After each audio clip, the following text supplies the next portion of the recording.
और शर्मा जी विजयनगर मवई वाले सब ये एक बार आ जाएं मंच पर। और भाई संदीप शर्मा जी की पूरी टीम इनका अरुण शर्मा जी के साथ स्वागत करेगी। और मैं पंडित श्रीचंद शर्मा जी एमएलसी साहब से निवेदन करूंगा कि वो भी आए और अपनी ओजस्वी वाणी से हमें कृतज्ञ करें। श्रीचंद शर्मा जी से निवेदन करूंगा कि वो धन्यवाद। वो भी शर्मा जी, हमारे यति जी, श्री महामंडलेश्वर मुनि जी महाराज, श्रीमान संजीव शर्मा जी, बड़े भाई नाना सिंह शर्मा जी, पूर्व विधायक श्रीमान अमरपाल शर्मा जी, श्री मनोज कौशिक जी, हमारे युवा मोर्चा के जिलाध्यक्ष भाई हिमांशु शर्मा जी, श्री अरुण शर्मा जी, श्री सामी शर्मा जी, श्री राजेंद्र शर्मा जी, श्री डॉक्टर राजेश शर्मा जी, महानुभाव। पहले भी जब मैं आपके कार्यक्रम में आया था, भाई दीपक जी और भी बहुत सारे साथी बैठे हैं, एस के शर्मा जी भी हैं, तब भी बहुत अच्छा कार्यक्रम आपने प्लान किया था। और आज भी इतनी अच्छी संख्या में समाज के लोग उपस्थित हैं, भगवान परशुराम के भक्त उपस्थित हैं। और एक बहुत अच्छा काम आपने ये किया कि भगवान परशुराम जी की लीला का मंचन यहाँ पर कराया। वरना आमतौर पर तो यही हो रहा है कि भगवान विष्णु के जिन अवतारों ने शासन किया उनकी लीलाओं का तो मंचन होता है, बाकी जिन अवतारों ने शासन नहीं किया उनका मंचन नहीं देखा गया। भगवान परशुराम जी की लीला का मंचन मैं भी पहली बार देख रहा हूँ। बहुत सुंदर मंचन यह किया गया और हम लोगों ने देखा होगा। मैं इस टीम को भी बधाई देता हूँ और आपको भी बधाई देता हूँ कि आपने इनको आमंत्रित किया। ये एक अच्छी शुरुआत है और ये धीरे धीरे आगे बढ़ेगी। इसमें और आएंगे, कलाकारों के मन में आएंगे, अगली बार और अच्छी लीला हम सबके सामने प्रस्तुत होगी। हम सब जानते हैं भगवान परशुराम विष्णु के छठे अवतार हैं, भगवान विष्णु के छठे अवतार हैं। और देखिए इन सारे अवतारों में सृष्टि का जो सिस्टम आधुनिक वैज्ञानिकों ने माना है वो इन अवतारों में आपको देखने को मिलेगा। भगवान जो माना गया कि जो विष्णु पृथ्वी पर जो पहले सबसे पहले जीव आए वो जलचर आए, जो जल में निवास करते थे। जो उसके बाद जो तीसरे जीव आए वो ऐसे आए जो नमी में रहते थे।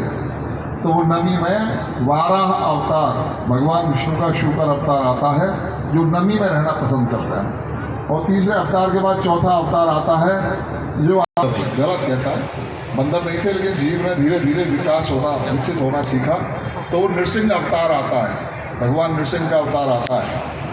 उसके बाद फिर पांचवा अवतार आता है नृसिंह अवतार के बाद वामन अवतार, यानी मनुष्य विकसित हुआ लेकिन छोटे कद का, अभी उसका पूरी तरह से विकास नहीं हुआ था। तो वामन अवतार आता है, पांचवा अवतार भगवान विष्णु का वामन अवतार, जिन्होंने राजा बलि से 3 लोगों की पृथ्वी को नापकर फिर उनको भी नापकर उन्होंने पाताल में भिजवा दिया था। तो वामन अवतार। उसके बाद छठा अवतार आता है भगवान परशुराम अवतार। जब मनुष्य अविकसित था और संस्कारों का अभाव था, तब ऋषि मुनियों को आगे आना पड़ा। और जो तपस्या करने के लिए गुरुकुलों में रह रहे थे उन युवाओं को एकत्रित करके भगवान परशुराम ने भार्गवों की सेना बनाई। और सहस्त्रार्जुन माने ये इसका नाम ही था सहस्त्रार्जुन, सहस्त्र बाहु थी इसकी, अर्जुन नाम था इसका। तो सहस्त्र बाहु माने 500 ऐसे लोग थे इसके जो इसके बाजू की तरह इसके साथ रहते थे। तो 1000 भुजाएं हो गई। तो उस समय माना जाता था कि इसका कोई तोड़ नहीं है, इसको कोई हरा नहीं सकता, इसे कोई परास्त नहीं कर सकता। और उसी मद में चूर होकर उसने ये नंदिनी का हरण किया। नंदिनी की माँ कामधेनु विष्णु जी के उनके वशिष्ठ जी के आश्रम में थी।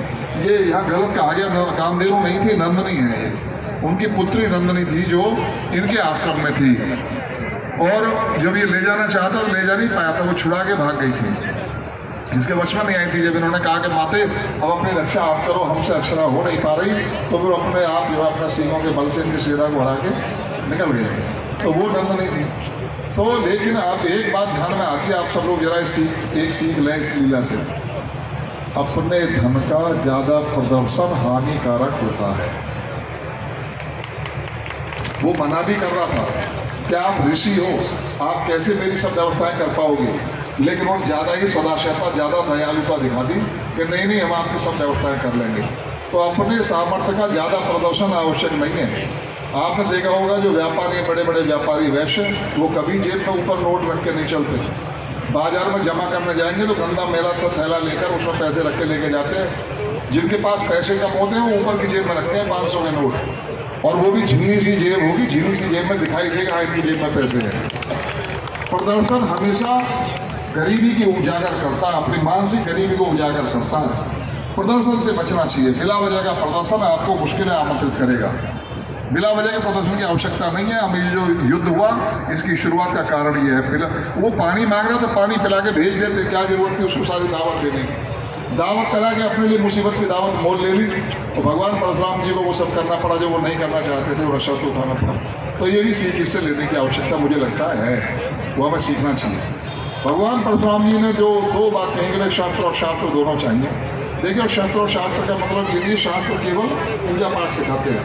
हमारे शास्त्रों में आयुर्वेद है, हमारे शास्त्रों में शस्त्रों का ज्ञान है, अणु परमाणु कैसे बनाया जाएगा उसका ज्ञान है, ब्रह्मास्त्र कैसे बनाया जाएगा उसका ज्ञान है, शिवास्त्र कैसे बनेगा वो शास्त्रों का ज्ञान है। यानी सब प्रकार से ज्ञान में सक्षम होना ये शास्त्र धारण करना है।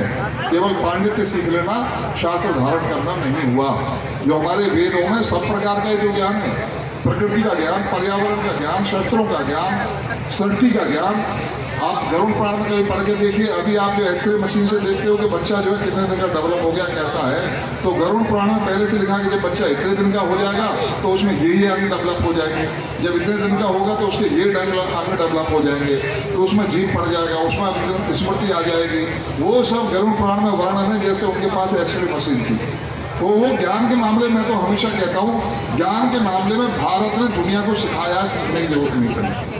दुनिया को सिखाने का काम भारत ने किया है। कुछ कालखंड ऐसा रहा 200-400 साल का कि जब बाहरी शक्तियाँ हम पर आकर हावी हो गई, उस समय उन्होंने अपनी संस्कृति, अपनी मान्यता हम पर थोपी और हमने भी मान लिया कि यही सही कह रहे हैं। उन्होंने कहा नहीं, तुम्हें कुछ नहीं आता, तुम्हारे तो वेद गढ़वे के गीत हैं, तुम तो सब, ये तो सपेरों का देश है। हमारी मान्यता, हमारी संस्कृति को उन्होंने छोटा करके दिखाया। हम पीपल की पूजा इसलिए करते हैं वो 24 घंटे ऑक्सीजन देता है। हम तुलसी की पूजा इसलिए करते हैं कि वो एंटीबायोटिक है, एंटीऑक्सीडेंट है। हम गाय का दूध इसलिए पूजा करते हैं, गाय की पूजा करते हैं, गाय का दूध इसलिए पीते हैं कि गाय का दूध निर्मल है, माँ के दूध के समान है, इसलिए हम उनकी पूजा करते हैं। पर हमारे वैज्ञानिकों ने जो शोध किया, हमारे ऋषि मुनियों ने, उस शोध को लोगों ने कमतर आंका और हमारे ढकोसलापन बता दिया। कुछ दिन बाद हमने भी मान लिया। जबकि नदियों की पूजा हम इसलिए करते हैं कि जल जीवन के लिए आवश्यक है, वृक्षों की पूजा वनस्पति की, पर्यावरण की रक्षा के लिए आवश्यक है। तो वो सब चीज़ों को जो हमारे ऋषि मुनियों ने खोजा, साथियों, अपने अपने गोत्र को देखना, अपने गोत्र के ऋषि का अध्ययन करना और जानना उनके बारे में गूगल से या अन्य चीज़ों से कि हमारे ऋषि का क्या योगदान था समाज के लिए। हमारे सारे ऋषियों ने सोसाइटी के लिए कुछ ना कुछ देने का काम किया है। शस्त्रों का ज्ञान दिया है, पर्यावरण का ज्ञान दिया है। मैं तो दावे से कहता हूँ, मैं शिक्षकों का विधायक हूँ, प्रोफेसर्स के बीच में 7 साल से कहता आ रहा हूँ कि कोई ऐसी एक नॉलेज मुझे बता दो जो भारत को नहीं थी, भारत ने दुनिया से सीखी। भारत ने दुनिया को सिखाने का काम किया, सीखने की जरूरत नहीं पड़ी। तो ऐसे भगवान परशुराम, आप एक बताइए कि भगवान परशुराम रहते हैं महेंद्र पर्वत पे और वहाँ से वो जनकपुरी पहुँच जाते हैं एकदम आवाज़ सुनकर। कौन सी आवाज़? धनुष की टंकार की, धनुष भंग हो गया है। धनुष के भंग होने की आवाज़ इतनी दूर तक गई, जनकपुर के लोगों के कान बहरे नहीं हुए, फूटे नहीं, लेकिन उन्हें पता लग गया कि वहाँ धनुष भंग हो गया है। इसका मतलब उनके पास कैसा तंत्र था? वो सामान्य धनुष नहीं था जिसे सब राजा मिलकर उठा रहे तो भी नहीं उठ रहा। भगवान राम ने प्रणाम करके उठाया तो धनुष उठ गया। उसकी जो चाबी थी, जो वो जानते थे कि इसको सम्मान देंगे तो उठेगा। तो वो जो वैज्ञानिक था, वो परमाणु का ज्ञान था, वो सामान्य धनुष नहीं था। सामान्य धनुष नहीं थे जिनको कहते हैं हम लड़काइयों में बहुत तोड़े। बहुत सारी चीज़ें हैं। एक बड़ा प्रचार किया गया भगवान परशुराम जी के बारे में कि भगवान परशुराम ने 21 बार क्षत्रियों का नाश किया। गलत कहा जाता है। तुलसीदास जी की चौपाई में ही लिखा है। तुलसीदास जी ने चौपाई लिखी थी, पहले की रामायणों के वर्जन में भी गलती थी, वो गलत उसको जो है परिभाषित करते थे। उन्होंने लिखा है कि भुजबल भूमि भूप बिनु कीनी और विपुल बार मही देवन दीनी। मैंने अपनी भुजाओं के बल से अनेकों बार इस पृथ्वी को राजाओं से मुक्त किया और जीती हुई पृथ्वी के देवताओं को दान में दे दी। अब यहाँ क्षत्रिय शब्द आया क्या? ब्राह्मण शब्द आया क्या? यहाँ क्षत्रिय ब्राह्मण शब्द नहीं आया, भूप शब्द आया। भूप माने राजा होता है, भूप माने क्षत्रिय नहीं होता। और मैं दावे से कह रहा हूँ, हमारे हिंदू समाज की कोई ऐसी बिरादरी नहीं है जिसने कभी शासन न किया हो। सब बिरादरियों ने शासन किए, सब बिरादरियों ने शासन किया। हर बिरादरी में कोई ना कोई ओजस्वी युवा हुआ है और उसने राज्य स्थापित किया है। उसने अपना अपना साम्राज्य बनाया, अपने हिसाब से चीज़ों को चलाया। हिंदू समाज की सभी बिरादरियाँ वीर हैं, कमज़ोर नहीं है, कायर नहीं है। तो भूपिन करने का मतलब, जैसे आज भी आप देख लो, भारतवर्ष में कोई राजा है क्या? कोई राजा है हमारे देश में? शासन व्यवस्था चल रही है, लेकिन क्या राजा है कोई? राज्य व्यवस्था चल रही है लोकतंत्र के द्वारा। तो भगवान परशुराम जी ने लोकतंत्र स्थापित किया। वो दुनिया के पहले ऐसे व्यक्ति हैं जिन्होंने लोकतंत्र के द्वारा समाज चलाया। सहस्त्रार्जुन को मारने के बाद भी शासन खुद नहीं किया, उसके बेटे को, उनकी पत्नी को और उसके महामंत्री को मिलाकर और समाज के और 11 लोग मिलाकर एक कमेटी बनाकर उसको शासन दे दिया। कोई इतिहास नहीं बताता, कोई ग्रंथ नहीं बताता भगवान परशुराम ने या उनकी संतान ने कभी एक दिन भी शासन किया हो। उन्होंने शासन हमेशा समाज को सौंप दिया। इसलिए उन्होंने कहा कि भुजबल भूमि भूप विनु कीनी और विपुल बार वही देवंदीनी। अंत में पृथ्वी दान में किसको की? कश्यप ऋषि को पृथ्वी दान में दी। कश्यप ऋषि कौन थे? कश्यप इनके गुरु थे। और कश्यप वो ऋषि हैं जिनको दक्ष ने अपनी 27 पुत्रियों का विवाह उनके साथ किया था। कश्यप ऋषि से 27 में 13 पुत्रियों का विवाह किया था। 27 तो चंद्रमा से हुई थी। उनमें से दिति और अदिति हैं। जो दिति है उससे दैत्य हुए, अदिति से देवता हुए, और जो अदिति है उससे हुए सूर्य। जो सूर्य वंश चला, कश्यप ऋषि की संतान है सूर्य। जो सूर्य वंश चला, कश्यप ऋषि जी को पृथ्वी जो भगवान परशुराम ने दान में दी थी, वही राज्य परंपरा सूर्य वंश पर आई। और इसीलिए भगवान राम ने उनको सम्मान किया है भगवान परशुराम जी का, और उन्होंने कहा कि हम तो आप ही के दिए हुए हैं। वे जानते थे इस बात को, लक्ष्मण नहीं जानते थे कि परशुराम जी कौन है, किनकी वजह से हमारा यश है, किनकी वजह से सूर्य कुल है, सूर्य वंश है। तो उनके, अब इस गलतफहमी मत रहना कि ब्राह्मणों को दान में दी, पृथ्वी के देवताओं को दान में दी। हाँ, ये अलग बात है कि वो ऋषि की कोई बिरादरी नहीं होती, कश्यप ऋषि को दान में दी थी। कश्यप ऋषि, आमतौर पर आप ऋषियों को ब्राह्मण मान सकते हो, इस नाते आप कह सकते हो कि ब्राह्मण को दान में दी। लेकिन जब वो राज्य करने लगे उनके बच्चे, तो वो क्षत्रिय हो गए। हमारे यहाँ तमाम ऐसे उदाहरण है कि जिन्होंने शासन किया वो क्षत्रिय कहे गए, और जो तपस्या करने लगे वो ब्राह्मण हो गए। जैसे विश्वामित्र जब तपस्या करने लगे तो वो ऋषि हो गए, और जब राजा उत्तानपाद राज्य करने लगे तो वो ऋषि हो गए, वो राजा हो गए, क्षत्रिय हो गए, जबकि राजा उत्तानपाद ब्राह्मण थे।